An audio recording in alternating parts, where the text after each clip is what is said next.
Hello everyone. आज की video में हम करेंगे टाइम सीरीज़ की जो हमने स्टार्ट कर रखी थी थ्योरी, उसका आगे वाले जो नेक्स्ट पॉइंट से।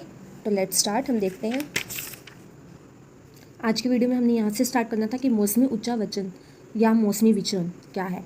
काल श्रेणी में एक ही वर्ष की समय अवधि में होने वाला उतार चढ़ाव को मौसमी उच्चावचन कहते हैं। ये क्या है, एक वर्ष के अंदर जितने भी मौसम के अनुसार परिवर्तन होते हैं, जितने भी उतार चढ़ाव होते हैं, उससे हम क्या बोलते हैं, मौसमी उच्चावचन।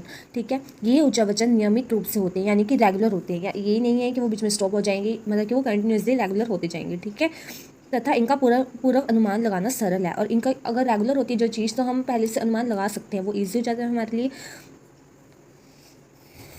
नेक्स्ट क्या है, आर्थिक एवं व्यवसायिक क्षेत्र में होने वाले अधिकांश परिवर्तन इसी प्रकार के होते हैं। यानी कि जो आर्थिक क्षेत्र है और व्यवसायिक जो क्षेत्र है में होने वाली जो परिवर्तन है वो भी क्या है, इन्हीं के अंतर्गत आते हैं। खाद्यान्नों के मूल्य फसल कटने पर कम होते हैं। ये तो आप सभी को पता है, जब हमारी फसल कटती है तो उसका जो प्राइस होता है वो क्या होता है, बहुत ज़्यादा कम होता है। और बोने के समय पे क्या होता है, फसल की जो मतलब उनकी डिमांड होती है वो ज़्यादा होती है और उनके प्राइस क्या हो जाते हैं, वो भी बहुत ज़्यादा हो जाते हैं। ठीक है, सिमिलरली जैसे कि सर्दी में गर्म कपड़ों की कीमतें बढ़ जाती है। ये तो आपको पता ही है कि सर्दियों के अंदर गर्म कपड़ों की कीमतें बढ़ जाती है और गर्मियों के अंदर उनकी कीमतें कम हो जाती है। भारत में दिवाली के अवसर पर बर्तनों की बिक्री बढ़ जाती है। आवश्यक वस्तुओं की बिक्री की मात्रा महीने के प्रथम सप्ताह में अधिक होती है। यानी कि जो जरूरी की जो जरूरी सामान है उसकी जो मात्रा है, उनकी जो डिमांड है वो क्या होती है, महीने की स्टार्टिंग में बहुत ज़्यादा होती है। ठीक है, तथा अंतिम सप्ताह में कम हो जाती है। इसी प्रकार उत्पादन जो है, उपभोग उत्पादन वस्तुओं की कीमतें, ब्याज की दरें आदि सभी में वर्ष प्रति वर्ष मौसमी कारणों के फलस्वरूप घट बढ़ जाती है। मतलब कि क्या है, वो उनके ऊपर क्या पड़ता है, इफेक्ट पड़ता है, सीजन का इफेक्ट पड़ता है। जैसे कि इन्होंने एग्जाम्पल दिया कि जो सर्दियाँ हैं उनके अंदर क्या हो जाती है, वूलन की जो डिमांड है वो बढ़ जाती है और उनके प्राइस भी क्या है, इंक्रीज हो जाते हैं। ठीक है, सिमिलरली गर्मियों के अंदर क्या हो जाता है, उनके प्राइस डिक्रीज होने लग जाते हैं। तो यही चीज़ बताइए कि मौसम के अनुसार क्या है, परिवर्तन आते रहते हैं। मौसमी उच्चावचन अधिकतर एक वर्ष के विभिन्न महीनों व सप्ताहों में दिखाई पड़ते हैं। यानी कि क्या है, एक वर्ष के अंतर्गत जो परिवर्तन दिखाई देते हैं हमें, उन्हें क्या बोलते हैं, मौसमी उच्चावचन। ठीक है, मौसमी उच्चावचन पर जलवायु रीति रिवाज का प्रभाव पड़ता है। जैसे कि शादियों के टाइम पर जो शादियों का मौसम आता है उसके अंदर क्या है, कपड़ों की डिमांड बहुत अधिक बढ़ जाती है। ठीक है, उनकी जो प्राइस है वो भी बढ़ जाते हैं। गर्मियों के दिनों में पंखे, बर्फ, कोका कोला आदि की मांग अन्य मौसम की अपेक्षा अधिक रहती है। ये तो आपको पता ही है कि जो डिमांड है वो गर्मियों के मौसम पर इन चीज़ों की ज़्यादा रहती है और सर्दियों के मौसम पर बहुत ही रेयर होती है।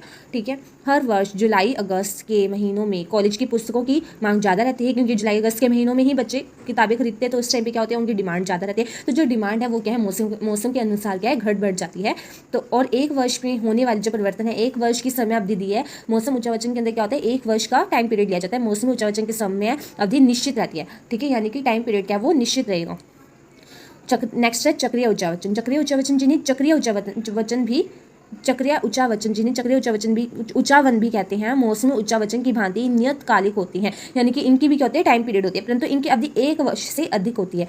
यानी कि क्या, इनका जो टाइम पीरियड है वो एक वर्ष यानी कि 1 ईयर से ज़्यादा होता है। इनकी अवधि सामान्यतः 2 से 10 वर्ष तक की होती है। यानी कि टाइम पीरियड निर्धारित होता है, लेकिन मतलब जो कॉमनली जो यूज़ किया जाता है वो क्या, 2 से 10 ईयर तक की इनकी जो है टाइम पीरियड रहता है। चक्रीय उच्चावचन व्यापार चक्रों के कारण उत्पन्न होते हैं। यानी कि व्यापार में जो परिवर्तन होते हैं तो उनके कारण क्या है, चक्रीय उच्चावचन उत्पन्न होता है।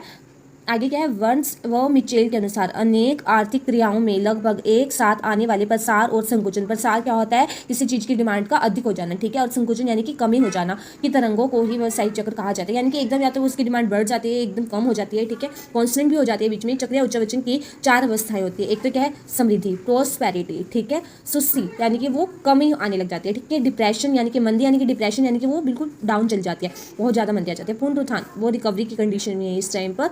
ठीक है, ये अवस्थाएं क्या है, निम्न मतलब ये डायग्राम के द्वारा दिखाई गई है। उपरोक्त चित्र से यह स्पष्ट होता है कि समृद्धि की अवस्था में व्यवसायिक क्रियाएं जैसे कि उत्पादन, कीमतें, रोजगार, बिक्री आदि चरम सीमा पर पहुंच जाती है। फिर सुस्ती, पहले क्या होता है कि यानी कि मतलब काफ़ी अधिक मात्रा में पहुंच जाती है। ठीक है, फिर सुस्ती या गिरावट आरंभ हो जाती है, यानी कि मंदी आने लगती है, थोड़ी मंदी आने लगती है, लेकिन उसके बाद क्या है, धीरे धीरे और ज़्यादा मंदी की अवस्था उत्पन्न हो जाती है। इसके चक्रीय परिवर्तनों का क्रम सदैव यही रहता है। यानी कि जो चक्र है, ये तो आप पहले भी पढ़ के आए हो, पिछली बुक में भी था ये, कि व्यापार चक्र क्या होता है। ठीक है, तो व्यापार चक्र का मीनिंग ही यही है कि जो हमारा पहले प्रोस्पेरिटी रहती है, रिसेशन, डिप्रेशन, रिकवरी होती है फिर।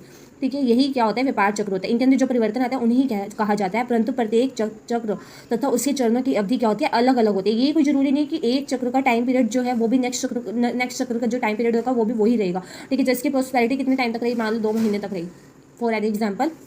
तो ये जरूरी नहीं है कि जो रिसेशन की कंडीशन है वो भी क्या 2 महीने ही रहेगी। ठीक है, तो ये क्या, इनकी जो टाइम पीरियड होता है वो हमेशा अलग अलग होता है।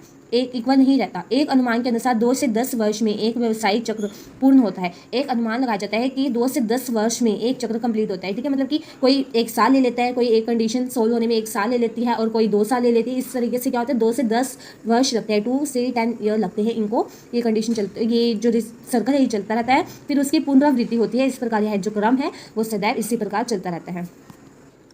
नेक्स्ट है अनियतित या देव उच्चावचन। काल श्रेणी में ऐसे अल्पकालिक परिवर्तन जो आकस्मिक यानी कि अचानक कारणों से अनियमित रूप में कभी कभी उत्पन्न होती हैं। यानी कि जो अचानक से आने वाली जो चेंजेस हैं, जो अचानक से उत्पन्न हो जाते हैं, उन्हें क्या बोलते हैं? अनियतित या देव उच्चावचन कहते हैं, ठीक है। इन्हें देव उच्चावचन भी कहा जाता है। अनियतित उच्चावचन आकस्मिक कारण, जैसे कि युद्ध का टाइम पीरियड आ गया कोई, ठीक है, भूकंप आ गया, बाढ़ हो गई, औद्योगिक हड़ताल इत्यादि से कभी कभी उत्पन्न हो जाते हैं। यानी कि जो कि अचानक जो चीज़ें उत्पन्न होती है ना, उन्हें क्या बोलते हैं? अनियतित या देव उच्चावचन कहते हैं। ये किसी निश्चित रूप से या निश्चित क्रम में से नहीं होते, बल्कि अकस्मात होते हैं। यानी कि इनका कोई टाइम पीरियड नहीं होता कि इतने टाइम तक रहेंगे, इवन देन ये अचानक से होते हैं, ठीक है। इनका मापन तथा पूर्वानुमान लगाना कठिन होता है। अब हमें तो नहीं पता ना कि भूकंप आने वाला है, तो इनका हम अनुमान लगा ही नहीं सकते। तो इनका जो अनुमान है वो लगाना बहुत ज़्यादा कठिन होता है। इसलिए ये तो नहीं है ना कि अगर हमें पता हो किसी चीज़ का कि होने वाली है, तब तो हम अपना बजट उसी के अकॉर्डिंग बना के रखते हैं या पहले से मतलब सेफ्टी रखते हैं अपनी, ठीक है। तो इनके अंदर जो भी खर्चा लगता है, इन कारणों की वजह से जो खर्चा लगता है, उनका मतलब अनुमान लगाने का बहुत ज़्यादा कठिन होता है। किसी फैक्ट्री में हड़ताल के कारण औद्योगिक उत्पादन में होने वाली कमी अनियमित उच्चावचन का ही एक उदाहरण है, ठीक है। आगे हम देखेंगे काल श्रेणी का विश्लेषण या विघटन। काल श्रेणी परिवर्ती यानी कि टी यानी कि हमारी जो ट्रेंड लाइन थी, मौसमी विचरण, चक्रीय विचरण या अनियमित परिवर्तन, इन 4 संघटकों से मिलकर जो हमने अभी किए हैं उनसे मिलकर क्या बनता है, उनसे मिलकर ही बना हुआ है ये काल श्रेणी का विश्लेषण, ठीक है। 4 संघटकों के बीच किसी न किसी प्रकार का संबंध अवश्य होता है, यानी कि इनके बीच में एक रिलेशन होता है। किसी काल श्रेणी पर इन संघटक अंगों के प्रभाव का अध्ययन करने के लिए इनको अलग अलग करके मापा जाता है। यानी कि एक का अध्ययन करने के लिए, मतलब काल श्रेणी का अध्ययन करने के लिए इनको हम अलग अलग से मापते हैं, जिससे काल श्रेणी का विश्लेषण या विघटन कहते हैं, ठीक है। विघटन का मतलब क्या होता है? किसी चीज़ को टुकड़ों में तोड़ के अध्ययन करना, यानी कि उनका उस चीज़ का विघटन करना। ये मैंने यहाँ लाइन लिख दी है, किसी चीज़ को टुकड़ों में तोड़कर अध्ययन करना, ठीक है। प्रोफेसर स्पीगल के अनुसार किसी काल श्रेणी के इन 4 संघटक अंगों को अलग अलग करके इनका अध्ययन या मापन करना ही काल श्रेणी का विश्लेषण या विघटन कहलाता है। विघटन का मेन एग्जैक्ट मीनिंग यही है कि किसी चीज़ को टुकड़ों में तोड़कर यानी कि डिवाइड करके उसका अध्ययन किया जाना, ठीक है। आगे काल श्रेणी विश्लेषण के मॉडल दिए हुए हैं हमें। काल श्रेणी का विश्लेषण 2 मॉडलों पर आधारित है, ठीक है। पहला मॉडल क्या है? जमा मॉडल यानी कि एडिटिव मॉडल, तथा सेकंड मॉडल क्या है हमारा? गुणा मॉडल यानी कि मल्टीप्लिकेटिव मॉडल। आगे हम देखते हैं जमा मॉडल। यह मॉडल इस मान्यता पर आधारित है कि काल श्रेणी 4 संघटक अंगों का जोड़ होती है, ठीक है। O T S plus C plus में I, ठीक है। यह मॉडल सभी संघटकों को अवशेष के रूप में मानता है, जिसके आधार पर परिवर्ती को मूल आंकड़ों में से घटाकर अल्पकालीन परिवर्तन ज्ञात किए जाते हैं। जैसे कि आप मान लो अगर आपके पास कोई भी चीज़ गिवन है, ठीक है, अगर हमने SCI की वैल्यू निकाली तो हम क्या कर देंगे? O माइनस T कर देंगे, ठीक है। अगर हमने निकालनी है C प्लस I की वैल्यू निकालनी है तो हम क्या कर देंगे? O minus T minus S कर देंगे, अगर हमें इनकी वैल्यू गिवन है, ठीक है। तो मौसमी जो विचरण है उनको क्या बोल जाते हैं? यहाँ से करते हैं हम इसी प्रकार अल्पकालीन परिवर्तन, जैसे कि मौसमी विचरणों को घटाकर चक्रीय परिवर्तन तथा अनियमित परिवर्तन ज्ञात किए जा सकते हैं। जमा मॉडल के आधार पर विभिन्न संघटकों का विश्लेषण निम्न प्रकार से किया जाता है। अब हमारे पास ये वाला जो फॉर्मूला है ये हमें याद रखना है कि हमारे पास ये चीज़ गिवन है, ठीक है। अब हम क्या करेंगे? अगर मान लो हमें ये टी की वैल्यू गिवन है, ठीक है, टी की वैल्यू क्या है? गिवन है हमारे पास, ठीक है, और ओ की वैल्यू भी क्या है? गिवन है, ठीक है। तो हम क्या कर देंगे? ओ में से क्या कर देंगे? टी को इधर ले आएंगे, माइनस कर देंगे, एस प्लस सी प्लस आई की वैल्यू क्या निकल जाएगी हमारी, ठीक है।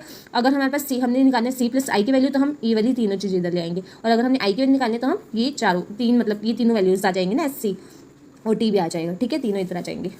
फॉर एग्जाम्पल के लिए मैंने यहाँ पे लिखा हुआ है ए की वैल्यू मान लो हमें गिवन है, बी की वैल्यू गिवन है, सी की वैल्यू गिवन नहीं है। ये मैथ वाले स्टूडेंट्स जो हैं जिनके पास मैथ प्लस इकोनॉमिक्स है वो बहुत अच्छे से कर सकते हैं, लेकिन कोई बात नहीं, मैंने इसे एक एग्जांपल के थ्रू भी समझा दिया है जिससे आपको बहुत ज़्यादा ईजी हो जाएगा।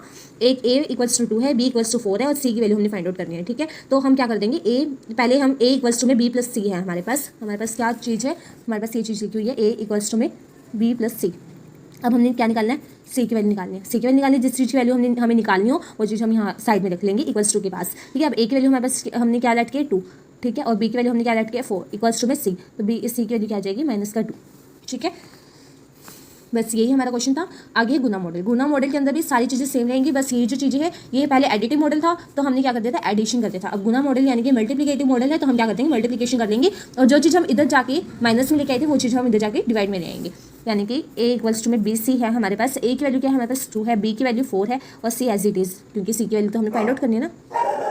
तो 2 बाई में 4 कर देंगे हम, ठीक है, 1 बाई में 2 आ जाएगा, ठीक है, ये आ गया हमारा सी। और अगर हमने क्या निकालना है, सी आई की वैल्यू निकालनी है तो हम एस भी इधर ले आएंगे, ठीक है, और आई की ही वैल्यू निकालनी है तो हम एस टी एस सी तीनों इधर ले आएंगे। साधारणतया काल श्रेणी के विश्लेषण के लिए गुना मॉडल का ही अधिक प्रयोग किया जाता है, यानी कि मल्टीप्लिकेटिव जो मॉडल है उन्हीं का ही उपयोग करके हम काल श्रेणी का अध्ययन करते हैं।